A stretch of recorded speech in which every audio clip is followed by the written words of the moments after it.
6.3 earthquake that's hit Kazakhstan or Kazakhstan. It's 6.3 and it's 25.9 kilometers deep, which is unbelievable because you had earlier today that 6.5 earthquake in China that was 9 kilometers deep and it killed 100 people. The death toll's at 100 and expected to rise, and over 1,000 people injured, and that's expected to rise. And so now here we are sitting on 2 mega quakes today.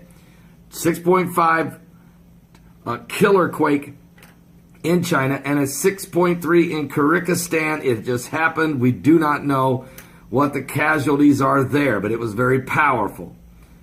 We're in the last days, folks. We're in the last days. Wars, rumors of wars, signs, apocalypse, signs of sun, the moon, the stars, tropical storm, Franklin crashing into Mexico, nuclear threats, Armageddon, apocalypse now. Are you serious? Are you saved? Don't miss tonight, 10 p.m. Eastern at my website, okay? Absolutely don't miss the show. It's mandatory you're there. I'll be at my website at paulbegleyprophecy.com, 10 p.m. Eastern, also on this YouTube channel, mandatory. This week. And frankly, if I lived right now in the Pacific Northwest, I'd be considering moving. Seriously. The gist of it is this. The federal government estimates 13,000 Americans will die in a major earthquake and tsunami in the Pacific Northwest. It's not a question of whether, but when. This earthquake is coming, and it's overdue. Consider that the magnitude 9.0 earthquake in Japan just a few years ago, remember that? Killed more than 15,000 people in the north of Japan and injured thousands of others. Seismologists say that the quake that will strike on our Pacific Northwest coastline should be even stronger, at up to a 9.2. They call such a quake a margin rupture quake, and it's every bit as bad as it sounds. Here's the reason for it. Our entire continent sits on the North American tectonic shelf, right? Plate, I should say. Off the coast of the Pacific Northwest, from the top of Washington State all the way down to northern California. This is it. And another plate called the Juan de Fuca is trying to slide up under North America, but it's stuck. We have an illustration over here in the big wall. Let me show you what this is. This is our continent here. This is the Cascada Mountains. This is the Cascadia, what do they call it? The Cascadia what? Bridge. The Cascadia Bridge. I was actually asking him, but thank you. The North American plate here and the Juan de Fuca plate here. This one's sliding up under, and eventually this is going to go down, send a huge wall of water up. That wall will go all the way over to Japan, and the other will come onto our shore within 15 minutes. And when it slips, it will unleash not only a colossal earthquake, but also that tsunami, 700 miles long, and in some places up to a 100-foot high wall of water and whatever it's pushing, like houses and dump trucks and schools. Thousands and thousands will not escape. The New Yorker quotes a FEMA official who says, and I quote, "Our operating assumption is that everything west of Interstate 5 will be toast." Everything west of Interstate 5 is gone. That's Seattle, Tacoma, Portland and Olympia, Salem and Eugene, wiped out. Altogether about 7 million people. That's not including tourists. So think of summertime.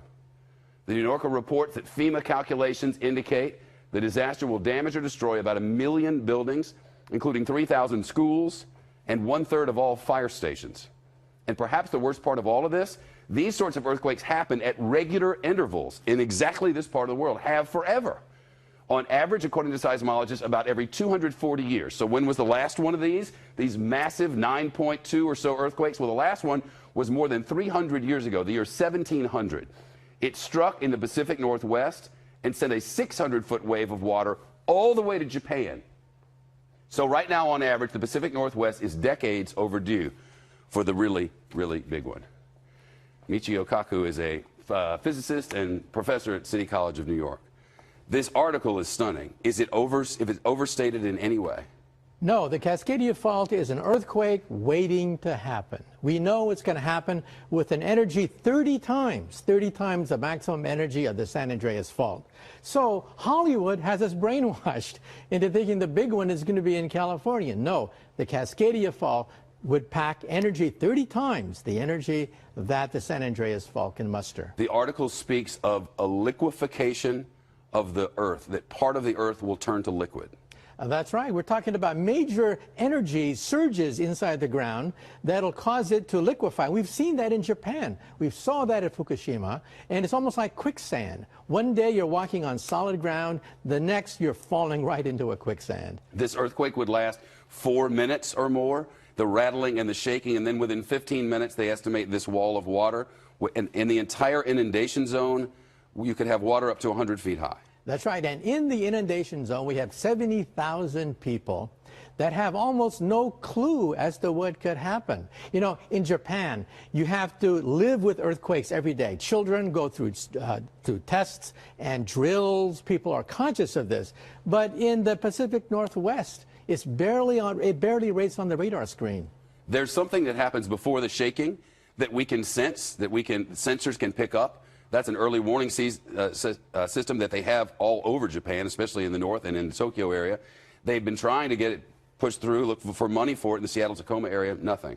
That's right. Before the earthquake actually hits, there's a compression wave that is detected by animals, for example. Animals start to act very strange, and we've seen that happen before earthquakes. And then a minute, 2 minutes later, boom, you head for the hills because there's nothing left to do except to go to high ground.